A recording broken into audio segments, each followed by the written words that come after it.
Your computer made an interesting sound. Smoking.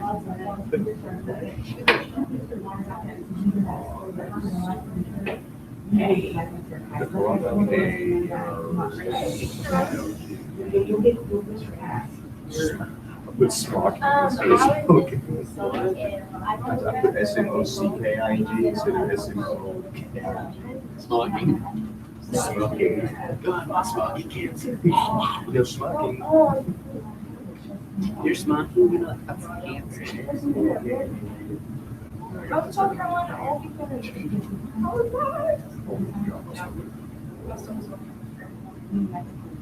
What's factory? In old factory. Potato to smell.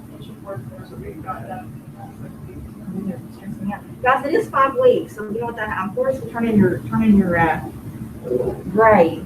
But now, the essays were great. I have graded what I've turned in, unless you just turned it in yesterday. I probably haven't graded it, you're late. But I was really pleased with the essays. You should have those back with my comments. Do you have those back? I'm sure, okay, I did return them. I hope I did, okay, I meant to. I haven't put them in e-school yet. I won't put them in e-school till I finish all of mine. I still have 4 and 5 to do. And I have 10 kids and 2D I need to finish. My 4 and 5 are very small, so I'll get that finished.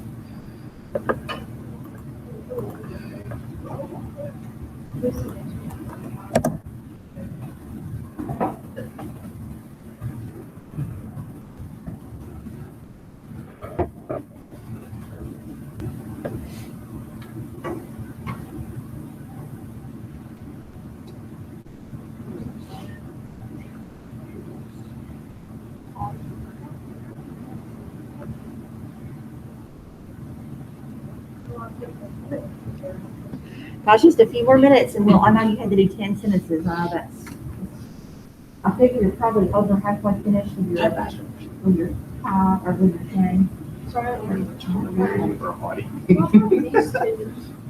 It says, here is domineering or hardy. We're going to actually go through that. Excuse me, haughty. HAUGHTY. Haughty. That's a various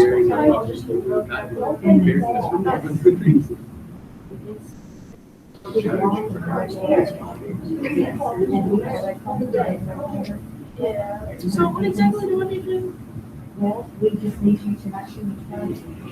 I don't want to try that. This right here, Miss Lily.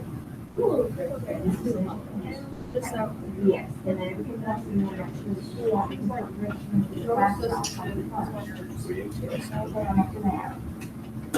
you can do it on purpose. That's all.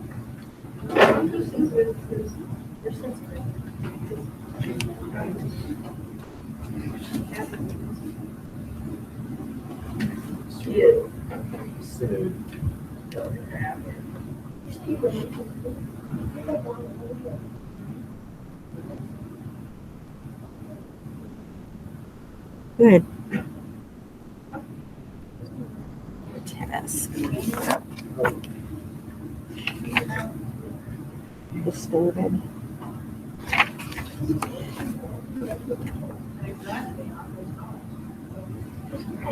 Bless you. Are you guys getting cold?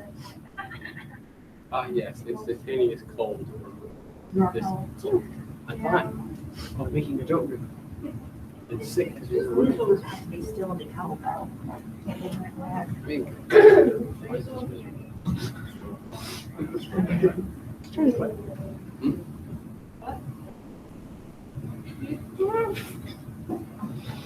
we need to get a bell that makes it.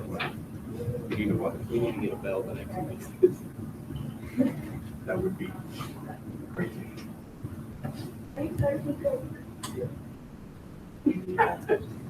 Oh, yeah, that was. When they ordered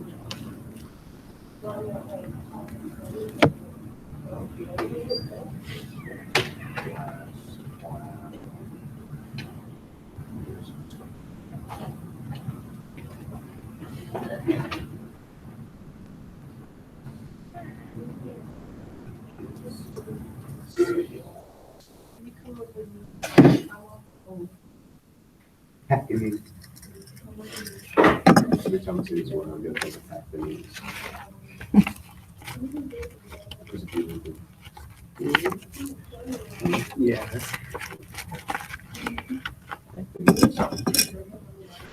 Okay. Oh, what should I do? No. Common place overused.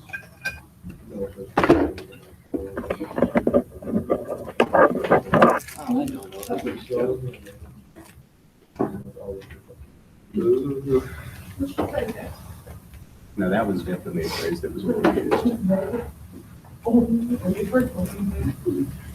Just need to walk over this guy. Read my sentence on Hackney. Oh, no. I want to. No. Hackney was the last one. Those who are finished can go ahead and be checking their AR goals. Make sure that you know you're aware of what they are. Oh, I couldn't get it. Make sure that you know how to check out a book, your reserve a book. You can also check out an ebook. If you need help with that, please let me know. That's usually the only problem I can have in here is reading for your AR points. It's rare that you would have something else to do. We do our work in class. But you let me go loading, so I read the one for the drug test. One of them was a coronavirus drug test for Alfred. It was. Who's that? Yo, I still can't get through log into Renaissance. You can't log into Renaissance? That's the toilet. Okay, let me. It's first name, not last name, and then your lunch code, right? That's what it was last year. That's the toilet. Wait, hold on. I think, yeah, it was the same one as last year. It redirected me to. No, the that's side. not it. It redirected me.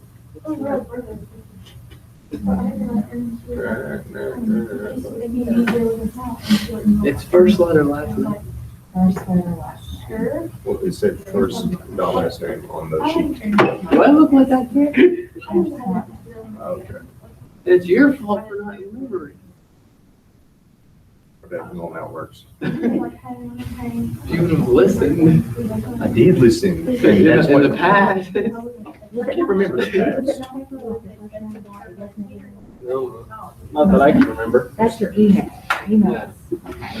Your email and then your hack account is your email for WhatsApp as well. It could be easier if maybe it didn't exist. I know. No, that's gonna be. Oh, wait.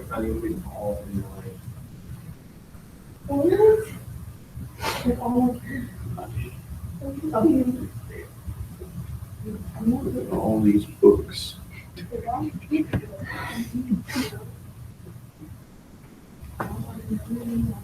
Thank you, Doc. Running in.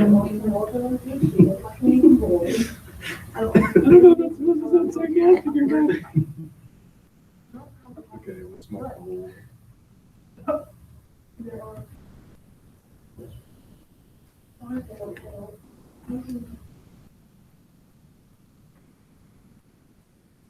Meeting. Wins.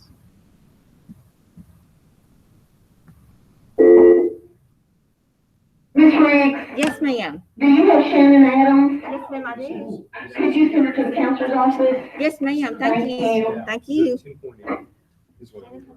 Your phone to do That's what I need. Yeah, you need. Sorry. That's what I'm Why do we need to?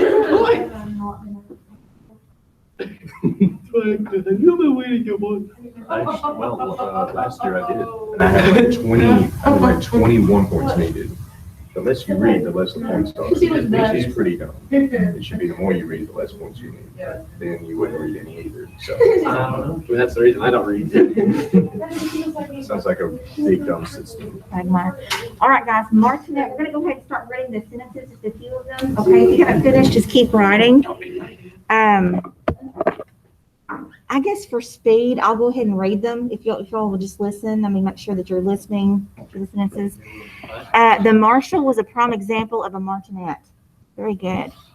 Makes me think of Gunsmoke, Marshall Dillon. I like that. When I was a child, I thought my father was a martinet because he was constantly ordering me around the house. Very good. Judges are usually martinets when it comes to law. Good. The teacher was a martinet about the dress code and made the student change. Good. The substitute teacher was a martinet and would yell at us for everything we would do wrong. I just feel like I remember reading these the other day. I think we've done martinet because I remember reading that one about Yeah. Mr. George. Does it sound familiar to you too? Yeah. Okay. The dog. Then I'm not going to go ahead and read. Dog. Let's start with Quagmire. Okay. The fat man stuck in the well quickly became a quagmire. Okay. Yes.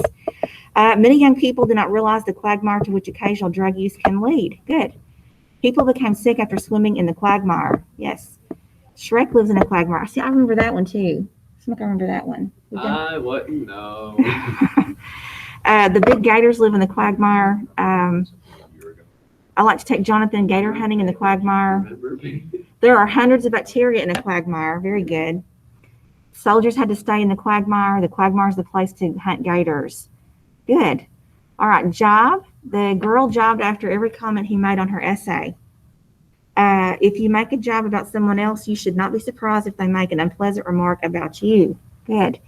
Cameron likes to job at everything Autumn and I say. Do you remember? Have we read all of them? You do remember them? Yeah, I know. Okay. Maybe we did the first like 7 or 8. Yes. Frankie? I guess I was asking the second. Okay. Okay. So this is helping. We'll just read. Because I was about to say, like, there was a few that Sure. went ahead and Got it. Okay. Okay. So Abby will job at nothing all the time. My boyfriend likes to job at everything I say. The man jobs at everyone. The girls like to job at anyone who look different. Life is full of people that job for pointless reasons. I always job when my brother makes a joke that isn't funny. Okay, good. What isn't? I usually job when people talk about me, and the officer jobbed with the suspect. All right. Agape. The man stood agape at the size of the meteor. Oh my God, I even remember that one. I've been doing this for so long, that's probably all. It's like every day is deja vu. Before you eat oysters, clams, or mussels, always check to be sure that the shells are firmly closed. What else are they? And not even a little bit agape. Good. I was agape when I saw the girl run over the dog. The guy was agape when he realized that his ex still had his hoodies. I remember reading that one too. She was agape when she found out the bad news. Everyone was agape when they saw the latest death in the news. The whole class was agape at what the mad student said to the teacher. Mad as in angry or insane? Well, either one would work, right? The dramatic loss left the team agape. I was agape when my friends and family threw me a surprise party, and I was agape when I flipped my truck. Good. The boy was agape when he shot his first firearm. Guys, those are excellent sentences. All right, now carcinogen. All of those years of smoking caused carcinogen. Pop-Tarts contain a carcinogen, and asbestos is a known carcinogen. The doctor discovered a new carcinogen. Did I think about Pop-Tarts? You know, I looked that up because I got afraid at home. I thought I've had Pop-Tarts before, and I looked it up, and it is. I mean, there's things on that. And I thought, Lord. Go to the bathroom. Yes, too much. Because I was it startled me. I was like, I want to see that. If Pop-Tarts cause cancer? Well, you know, there's, I'm sure there's probably everything that in some way probably causes it. Deodorant is a carcinogen, and I know I've read that too. Almost everything is a carcinogen in California. So I remember reading this one. I remember reading yours. Well, it's good review. Smoking cigarettes has been known to be a carcinogen. The vaccines that you have to get in basic training is a carcinogen. Oh, really? What? Yeah. When they go out of basic, that they have cancer. Awful. All right, your olfactory senses affect your taste buds. The purple paint had an olfactory while it was wet. Okay, let's see. The purple paint. So how can we can say the purple paint annoyed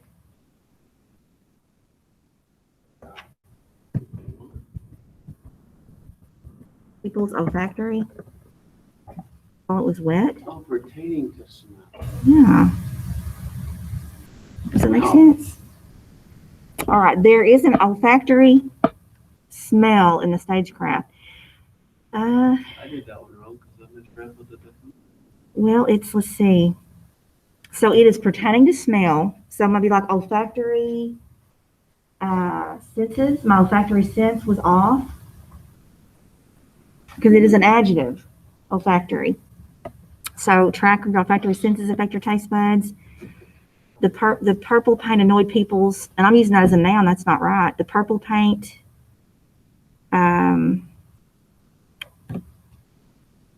How can we fix that?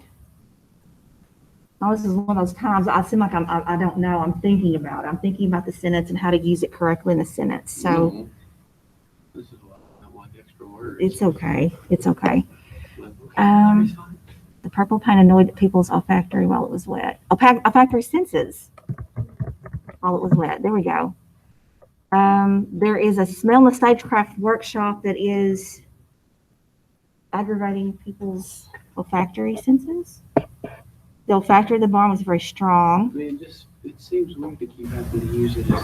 It olfactory does. senses. It does. Is that- It does. Let's see.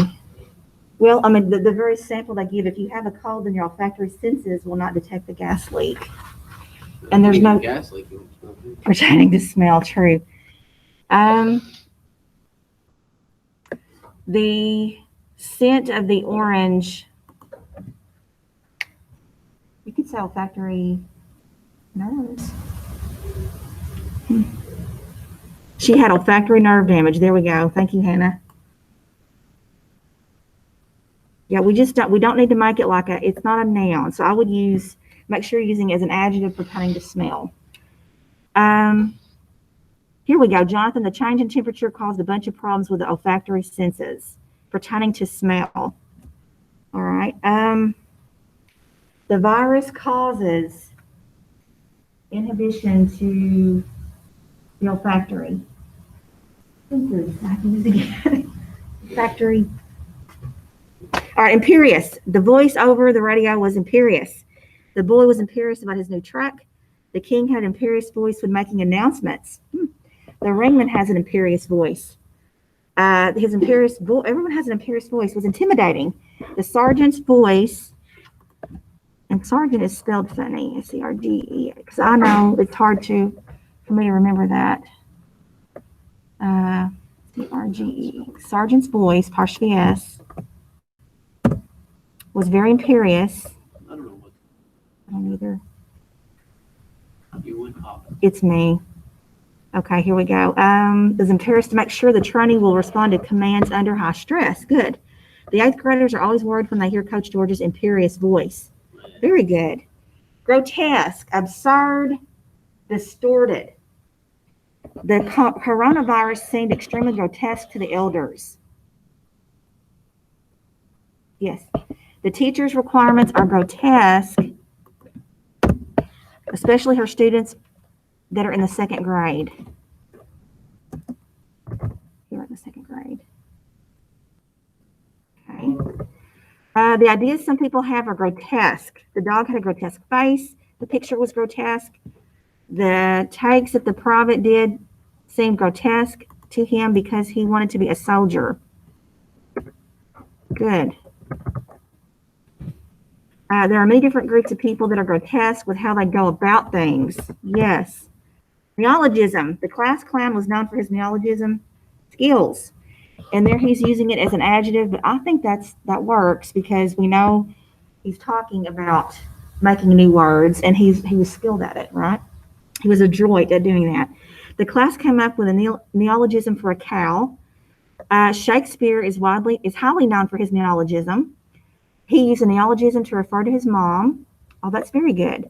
The way the sergeant was talking seemed, let's see, the way the sergeant was talking How about the sergeant's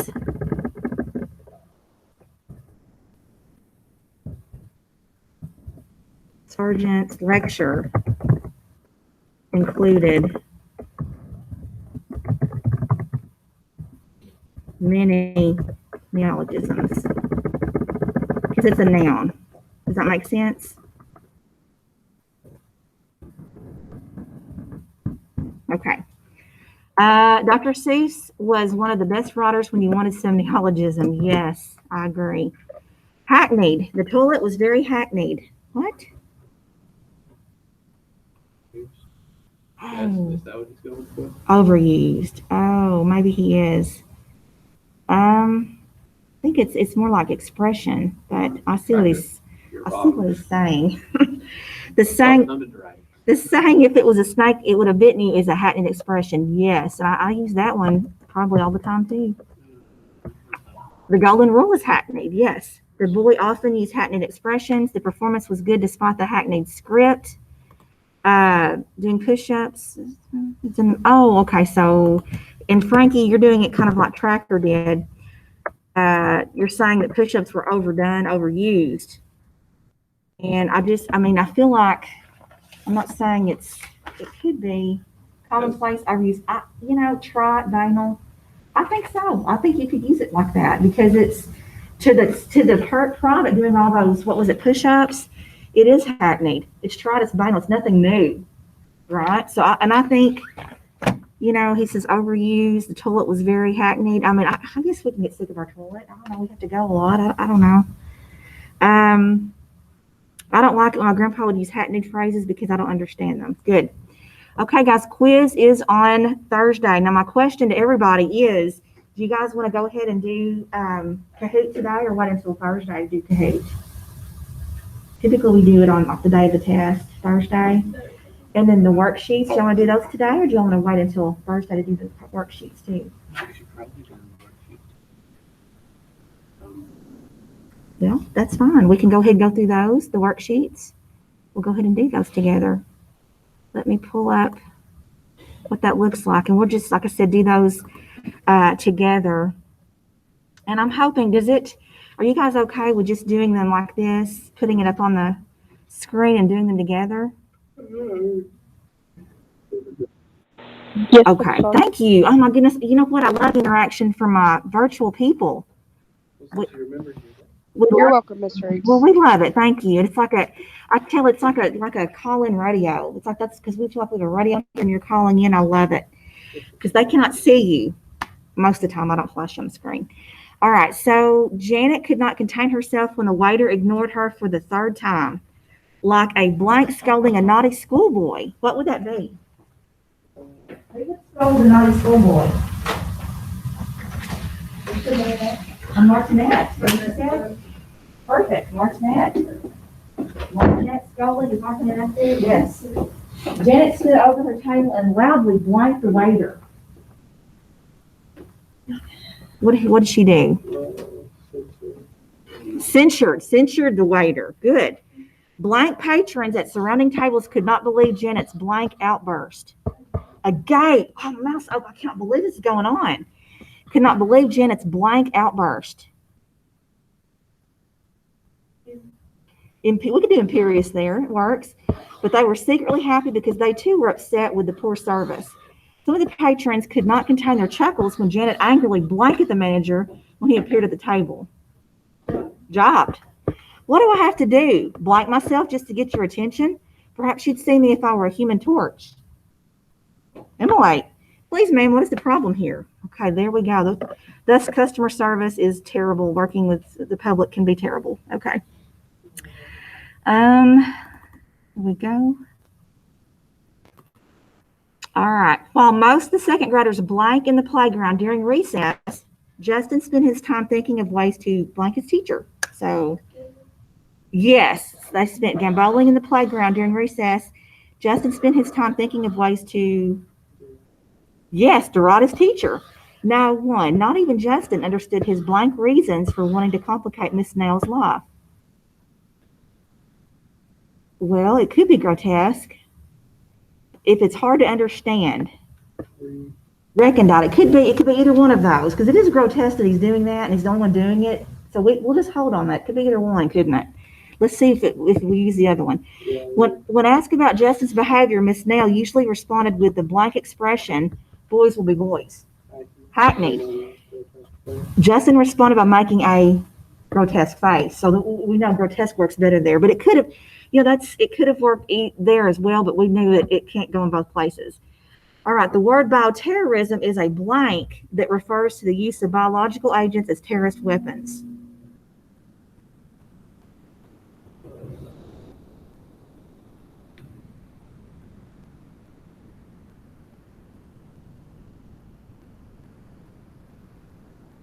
Putting those two words together hasn't always existed. Bio means life, terrorism is, neologism that refers to the use of biological agents. By themselves, agents such as anthrax and botulism can be invisible to the naked eye and undetectable to the blank senses. There we have senses again. That's the only one of that word. I know. I agree. Could you say no? I agree. Before cities established emergency management programs, experts believed that the effective release of agents into populated areas would have caused a blank that overwhelmed every available hospital emergency worker. Quagmire, good. Biological and chemical agents would have to be swiftly neutralized. Their effects are immediate and severe, unlike those of a mild influenza or the blank found in water or air pollution. Carcinogen, very good. You guys this takes you no time because you're just so good. Thank you very much. Okay, filling in the sentences. What was our word last week that meant short, not using few words? It begins with an L, ends with laconic. Laconic, yes. Let's be laconic with this. Okay, the editor censored Carol's first manuscript, so Carol decided to. What would Carol do? He censored her first manuscript, so she decided to cry. She decided to cry. Either one, but she decided to cry. Okay, sure. That you think about putting your work into something hard and someone censoring it, of course, it's probably for her own good, of course. Yes. But still, you would cry. I would censure back. You would censor back. Good. I mean, you can't. They're your editor for a reason. The judge did not appreciate it when the defendant jobbed at. Yeah, perfect. If we had no olfactory sense, there it is again, we would not. If you can't smell, what can you not do? I can't. If I can't smell, I don't taste. So that's just me, though. Right. I mean, if you can't smell, you can put an apple on it and a potato will taste the same. So what's the point? Just might as well eat it. The best one for you, right? Okay. Heightened expressions detract from your writing, so you should. Walk away. Yes. Walk away from them. Avoid them. During recess, students gambled on the playground. I always think of them playing, poker. They're gambling on the playground while what? While what? Said raisin in bed. Okay. Radical supporters sometimes immolate themselves in order to. Why would they do that? Why would radical supporters immolate themselves?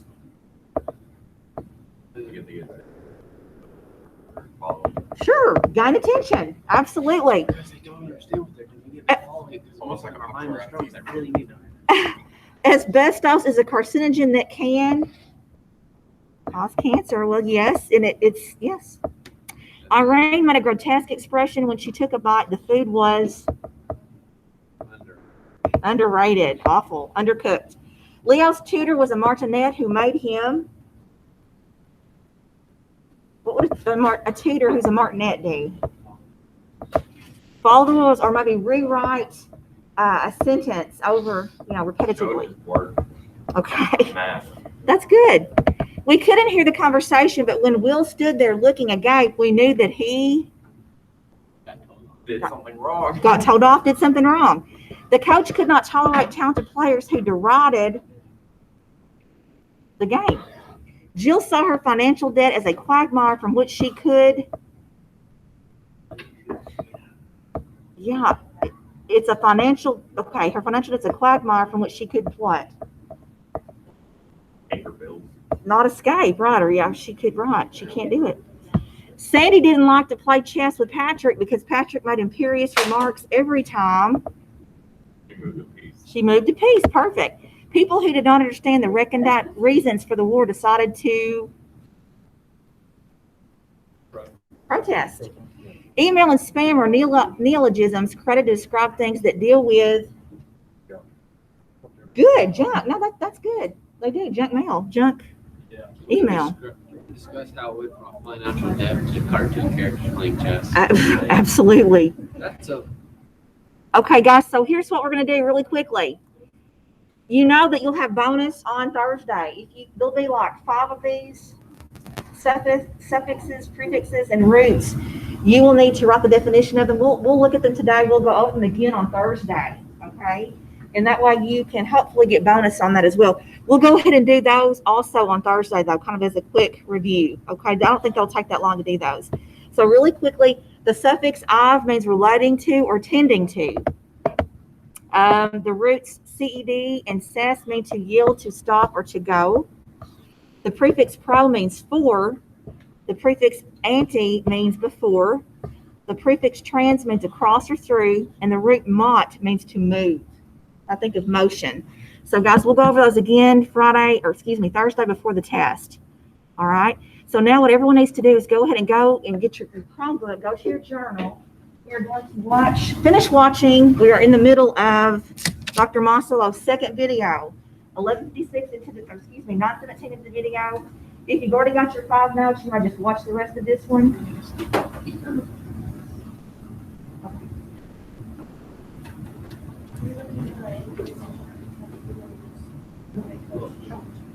where is it? Okay. Yes, sir. Yeah. Sure. You go for yourself. Do you want me to do it or do you want to do it? I got it. It's not what you're saying.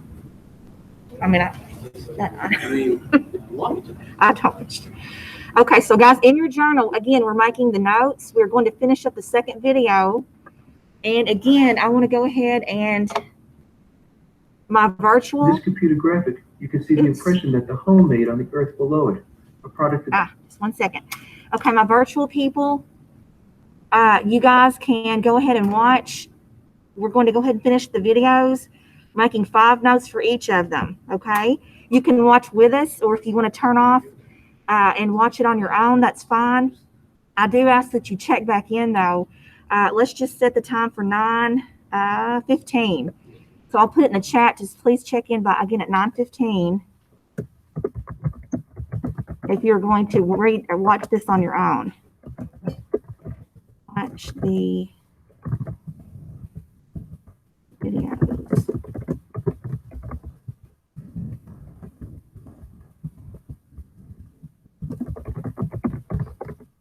There we go. I'm going to keep recording. I'm keeping everything on, okay? Is everybody ready to start? Okay, this is video 2, and we are on 9:17.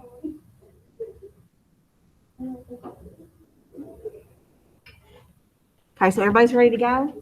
I will take care of the blinds. It's too light. and Christianity will come to coexist side by side on the island of Britannia.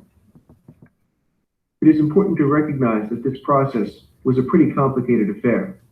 The conversion to Christianity was rarely a clean break. Most converts continued to cling to the old ways, and others adopted only the aspects of Christianity that suited them. In some instances, a household might have one pagan spouse and one Christian spouse, and the children might be raised in both traditions. There was a lot of give and take, and most of it was messy, but one thing was clear. As the decades and the centuries wore on, more and more Anglo-Saxons were embracing Christian ways. So, as the pagan story of Beowulf is told and retold again, many of the people who were telling that story were also hearing and then telling and retelling another story, the story of Jesus Christ. Eventually, the story of Jesus becomes intertwined with the story of the Beowulf poem. And as you read the poem, you will find plenty of instances where a pagan character thanks the Christian God, or praises Jesus, or where the poet marvels at how lucky the pagan characters were to have Jesus in their lives, even if they didn't know that Jesus exists. This may seem contradictory in a lot of ways, and it is, but it makes perfect sense if you just remember that the Beowulf poem is one big game of telephone.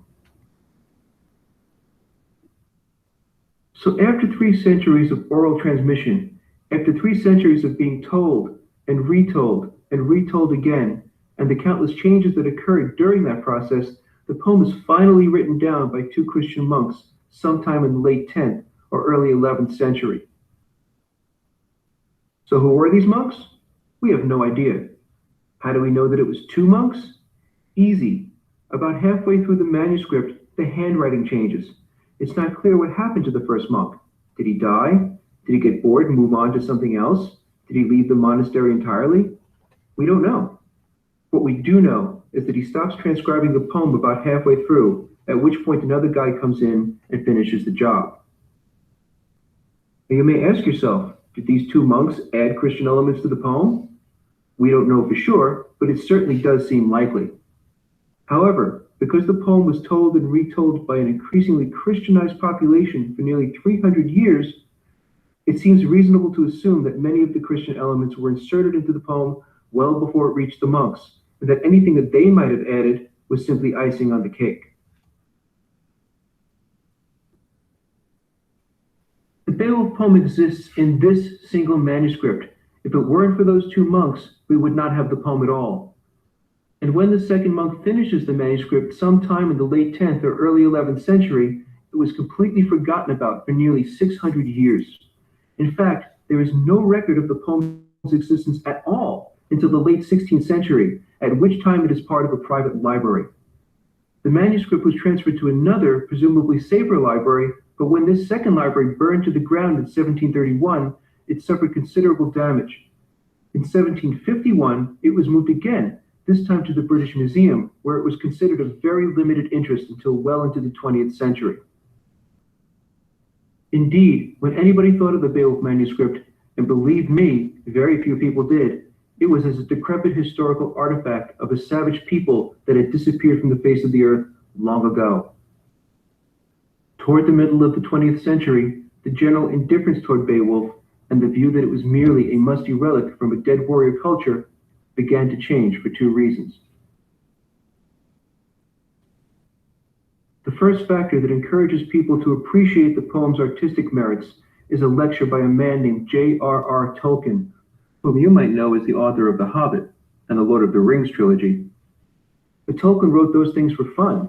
He made his living as a professor of Anglo-Saxon poetry at Oxford.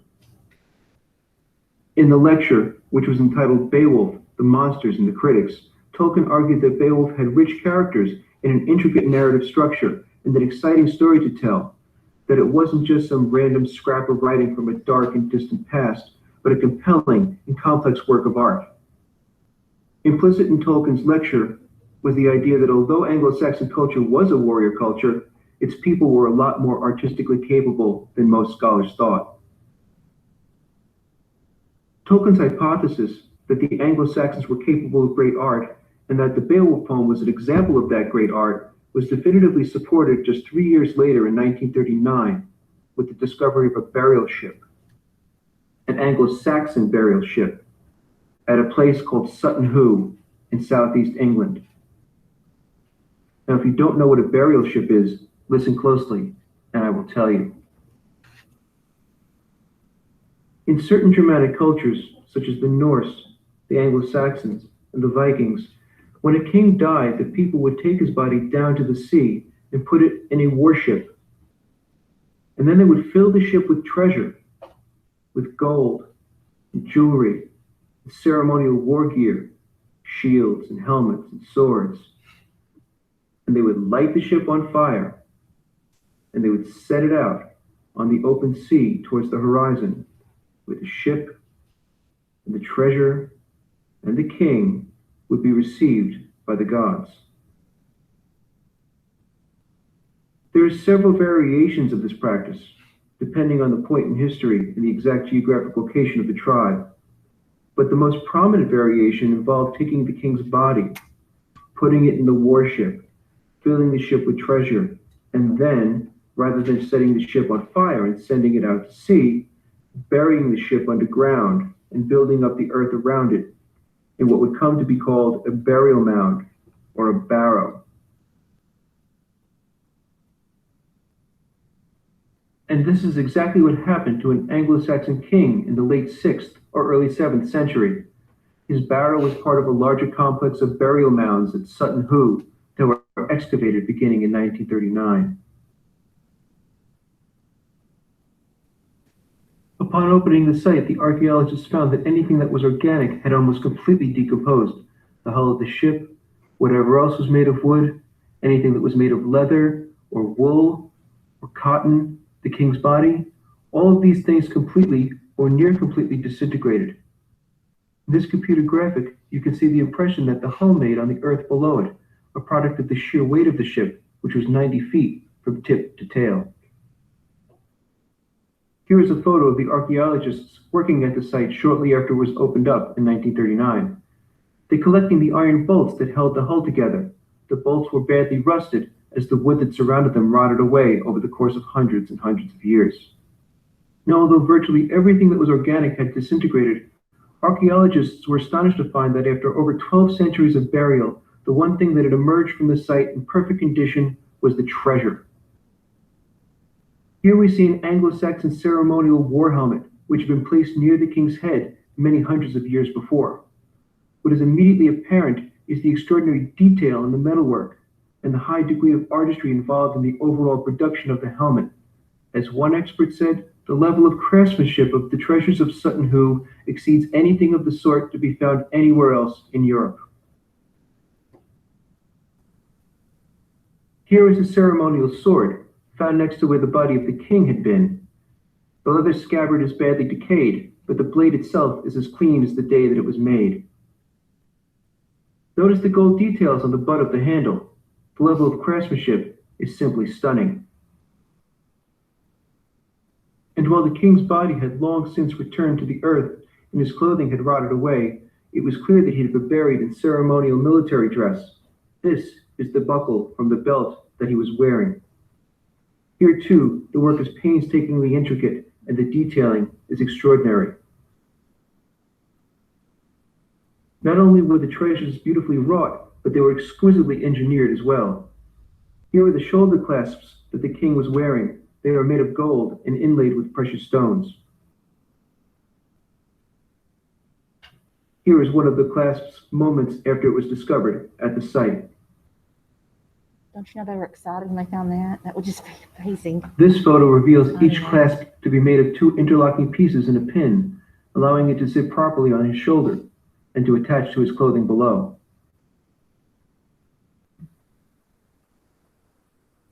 Around the king's waist was a leather bag containing gold coins, a ceremonial offering to the gods to assure safe passage to the afterlife.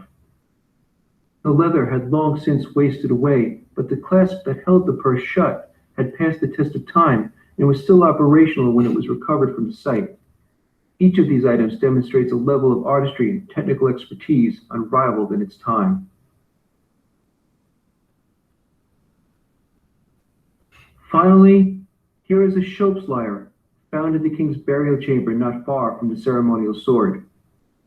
It reminds us that the art of poetry was as important to the Anglo-Saxons as the art of war, precisely the point that Tolkien had made just 3 years before.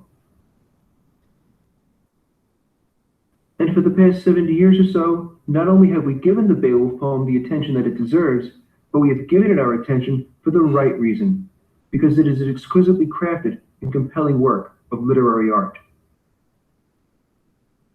That's the way in which we will look at the poem, beginning with the next podcast. Take care until then. Okay, so guys, questions on that? What anything surprised you from that? Oh,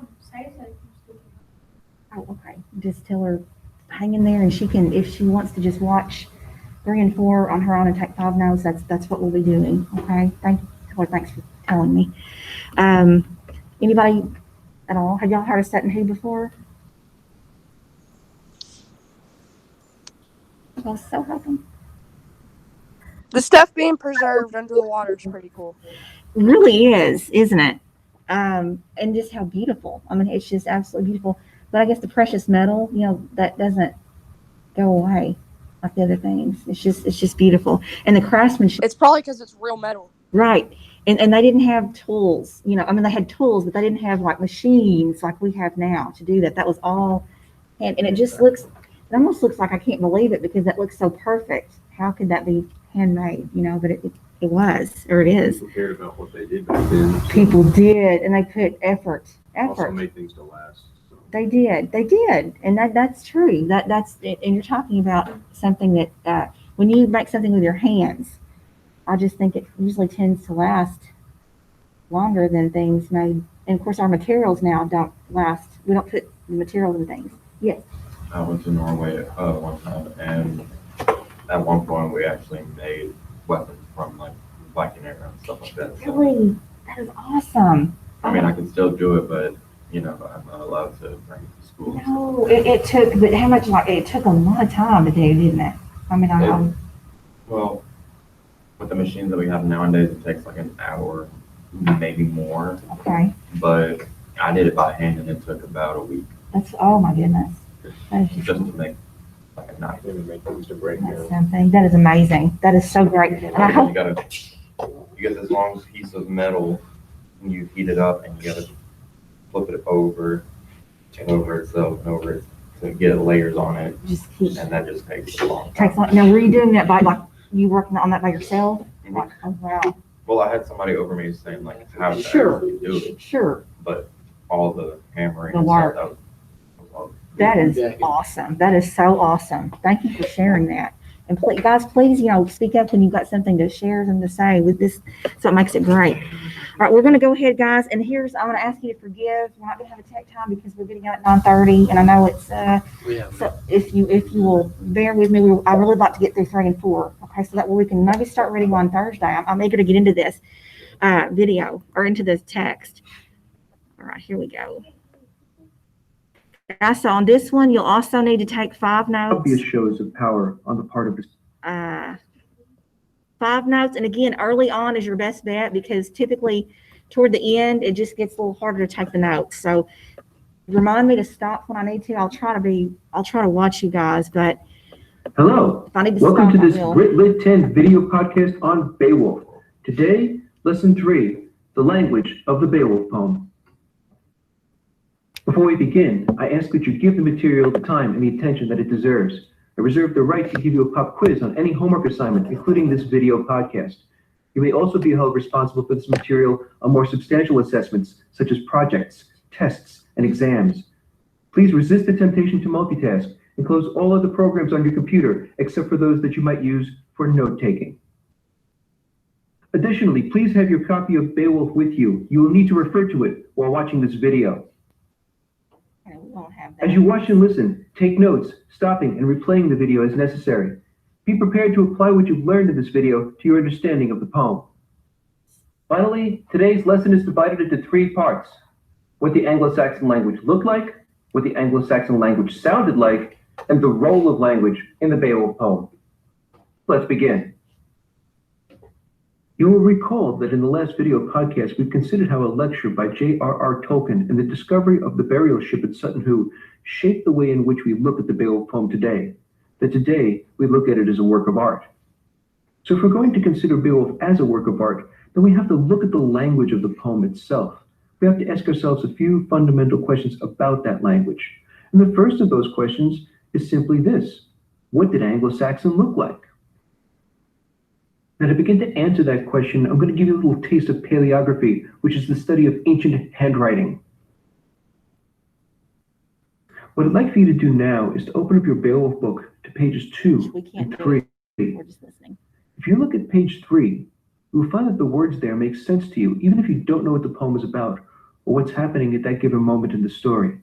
And that's because that side of the book is written in modern English, the version of English that you and I speak, the language that English-speaking people have been speaking since the 16th century. But if you look at the text on page 2, you will see that it is much more difficult, if not impossible, to read.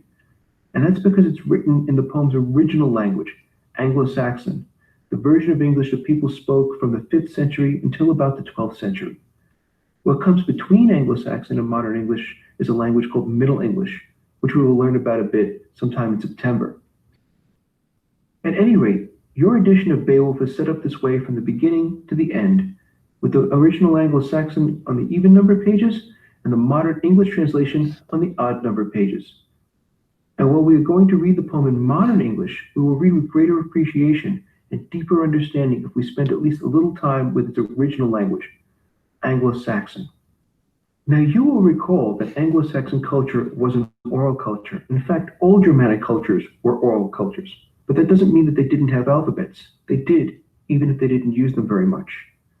The umbrella term for these Germanic alphabets is runes, R-U-N-E-S. If you look at the screen, you will notice that the letters in this sample runic alphabet employ a lot of straight lines. Perfect if you're carving the words into wood or stone. These were very rudimentary alphabets, but they worked for the Germanic tribes since they didn't need to use them all that much. Now, the Anglo-Saxons had their own runic alphabet. You guys okay? Do you want to go back? You're okay? Okay? Which they called Futhorc, named after the first 6 letters of the alphabet. The third of those letters is called Thorn, and I'll talk about it in a minute. Now, the Anglo-Saxons developed Futhorc shortly after they arrived on the island of Britannia sometime in the 5th century.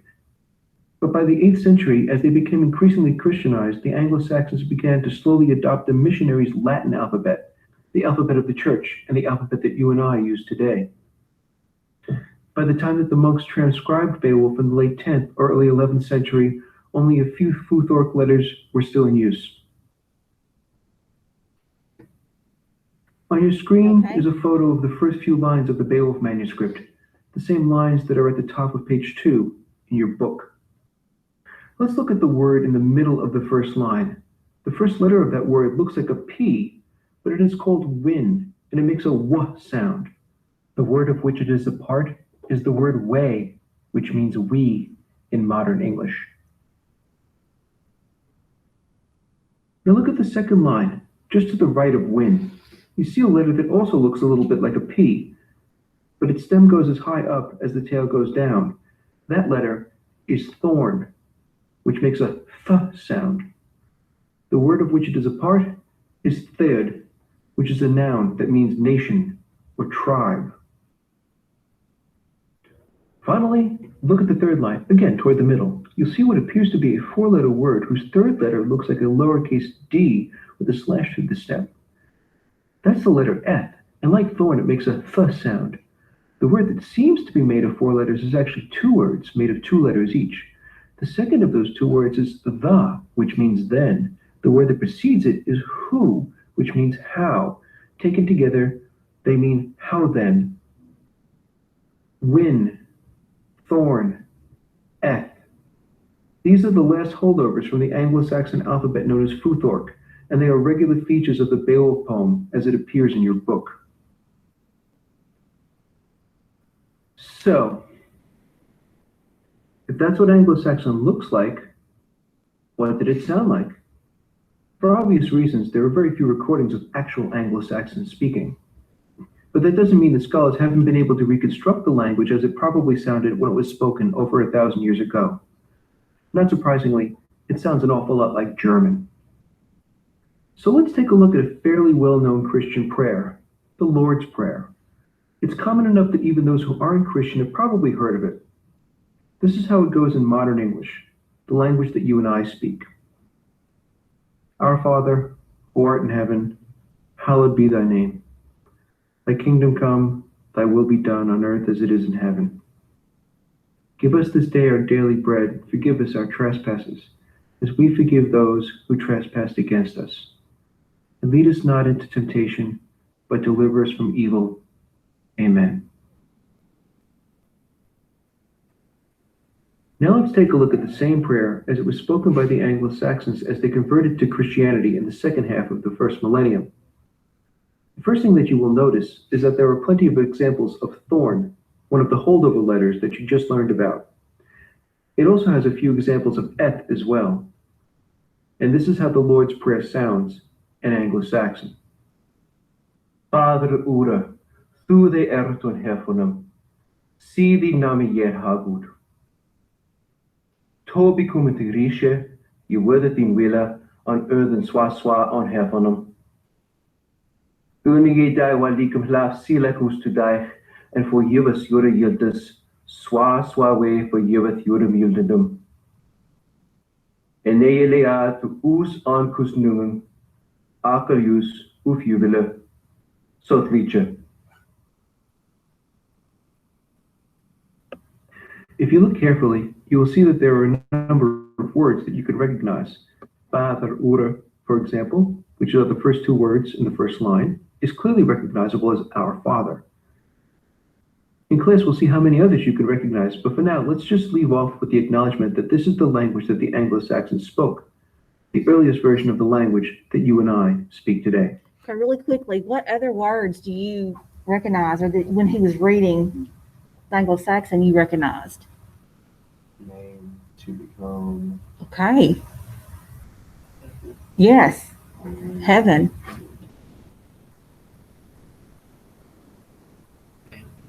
And yes. Us and today. Us and today. Okay, yes. Forgive. Yes. Isn't that neat? I just wanted to kind of take a moment to do that now.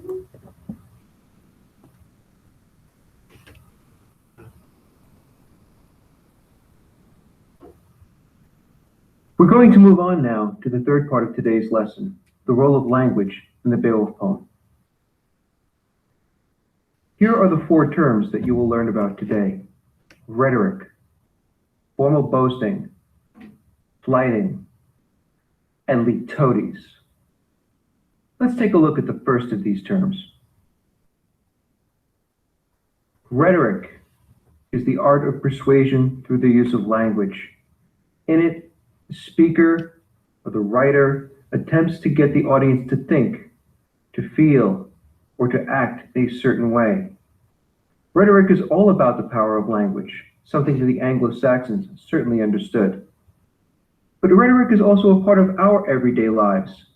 You hear it when a politician is telling his audience exactly what he thinks that they want to hear, whether it's true or not. You hear it in television advertisements, and you read it on the op-ed pages of the newspaper or in the comment section of your favorite blog on the internet. And you may hear it from yourself when you try to convince that girl to go out with you, or when you try to persuade your parents that it's a good idea to let you go to that party on Saturday night.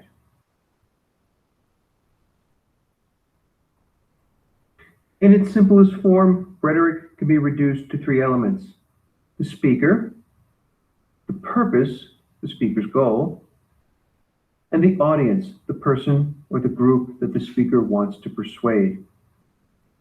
Throughout the year, we will examine the power of language through the lens of rhetoric. And the reason that we will look at the use of rhetoric in Beowulf is precisely because, as we saw in Lesson 2, the mastery of language was an important Anglo-Saxon cultural value. What makes Beowulf heroic is that he is able to wield his words as effectively as he wields his sword. His verbal superiority and his physical superiority go hand in hand. Now, you will recall that when Anglo-Saxon warriors weren't on the battlefield, they spent their time in the mead hall, where they would drink and play games and generally hang out together. And as anyone who's ever hung out with men knows, the one thing that they like to talk about is themselves, to boast or to brag. Anglo-Saxon men were no different, but for them, bragging was a ritualized event, one in which each man would try to assert his superiority by letting the others know just how awesome he was. Such formal boasts usually included references to one's ancestry, one's heroic qualities, past accomplishments, current intentions, and the promise of future success. Formal boasting is a rhetorical claim of one man's dominance over the others. A term closely related to formal boasting is flighting. A regular part of life in the mead hall, flighting was a highly competitive, ritualized form of verbal fighting that consisted of a series of insults and boasts. It was both entertaining and deadly serious. Words were used as weapons with which to attack and as shields with which to defend against one's enemies, and one's reputation as a warrior could rise or fall depending on the outcome of a given battle. As such, flighting was yet another Anglo-Saxon testament to the power of language.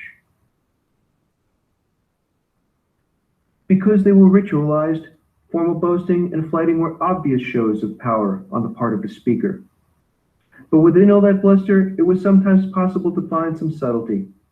One less obvious rhetorical strategy was a figure of speech called litotes, which means plain or simple in Greek. Litotes uses a negative term to make a positive claim. It depends on ironic understatement to make its point. As a form of rhetoric, litotes allows the speaker to de-emphasize the very thing that he or she thinks is important. It gives a false sense of impartiality, which allows the speaker to make the point that much more convincing. Here are a few litotes that you might have heard in the course of your daily life. On the left, what the speaker says. On the right, what the speaker means.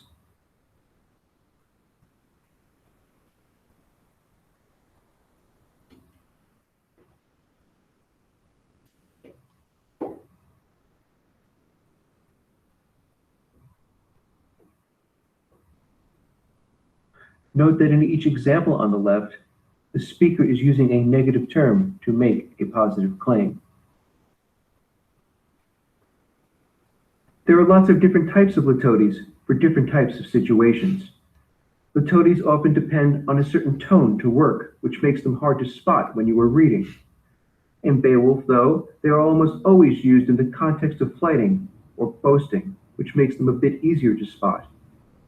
Beowulf uses them to brag under the guise of false humility. It's what we might today recognize as a humble brag. Like LeBron in the picture, he's letting everyone know how awesome he is, but he's doing it in a seemingly modest and self-deprecating way. That concludes this Britlit 10 video podcast on the language of the Beowulf poem. All right, guys, so the final one, and we've got about 11 minutes. I know it feels like I'm pushing, and I am, because I feel like we've just been doing videos forever.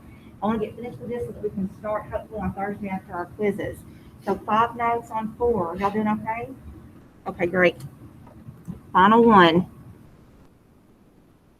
We can just almost get done. Welcome in to fact, this if I Britlit 10 skip his nice introduction, we know what he's going to say. I'm going to go ahead and skip that, okay, to help us. Here are the terms that we will cover in today's podcast.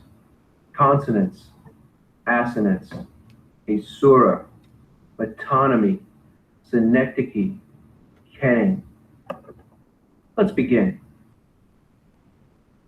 Now, you may remember from earlier English classes that alliteration is the repetition of an initial sound in neighboring words of a poem. The example on the slide is from Wordsworth's Lucy Gray, and sings a solitary song that whistles in the wind. And if you look for the repetition of initial sounds in neighboring words here, what you find is a repetition of S sounds and W sounds. Sings, solitary, song. Whistles, wind. Consonants and assonants are types of alliteration. Consonants is the repetition of a consonant sound anywhere within the neighboring words of a poem. And assonance is the repetition of a vowel sound anywhere within the neighboring words of a poem. The difference between consonants and assonants and alliteration is that in alliteration, the repetition of the sound is at the beginning of the word. In consonants and in assonants, the repetition can occur anywhere within a given word. So let's take a look at some examples. Here's an excerpt from a poem that you may have read last year. It's from Robert Frost's Stopping by Woods on a Snowy Evening. Whose woods are these? I think I know. His house is in the village, though. He will not see me stopping here to watch his woods fill up with snow. You will notice that the W sound occurs in numerous places here, both at the beginning of words and at the end. This is what distinguishes consonants from mere alliteration. In alliteration, the sound repeats only at the beginning of words, but in consonants, and in assonants for that matter, the sound can repeat anywhere within the words. Here is another example. This one is from the Beowulf poem. No counselor could ever expect fair reparation from those rabid hands. The consonance here comes in the repetition of the R sound at various points in the lines. The R at the end of counselor, the R at the end of ever, the R at the end of fair, the R at the beginning of reparation, the R in the middle of reparation, the R in the middle of from, and the R at the beginning of rabid. Assonance is the same idea, but with vowel sounds instead of consonant sounds. Let's look at two examples. The first is also from the Beowulf poem. You waded in, embracing water, taking its measure, mastering currents, riding on the swell. You can see that the assonance is in the long A sound, in waded and embracing and taking. Here's an example I made up just for this lesson. He sees the eager fleet sweep by the sleeping Greeks. Can you find the assonance in this line? If you identify the long E sound in he and sees and eager and fleet and sweep and sleeping and Greeks, you're correct. Again, notice how the sound can appear anywhere in a given word. This is what distinguishes assonance and consonance from alliteration.